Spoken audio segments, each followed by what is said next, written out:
मेरो चाहिँ घुम्नु जान आँटेको हात यस्तो गरेर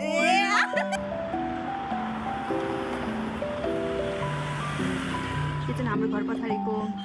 पाहाड हो यता चाहिँ पार्क छ जुन म चाहिँ यहाँ इभिनिङ वाक गर्न आउँछु यो घर चाहिँ मलाई साह्रै मनपर्छ हेर्नु साह्रै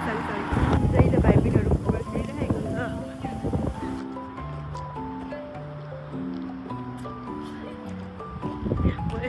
हामीहरू चाहिँ यहाँ फोटो खिच्दा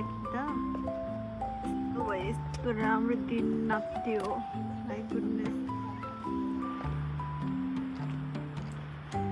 चाहिँ अब घरको गन्तव्यतिर लाग्दैछन् अनि यहाँ चाहिँ हाम्रो एकी छ अब हामीहरू एकी चढेर हाम्रो घर जाँदैछौँ यहाँ इन्चेखाई छ अनि इन्चेखाई जानु लाग्यो तर कुनमा जानु भनेर कन्फ्युज भइरहेछ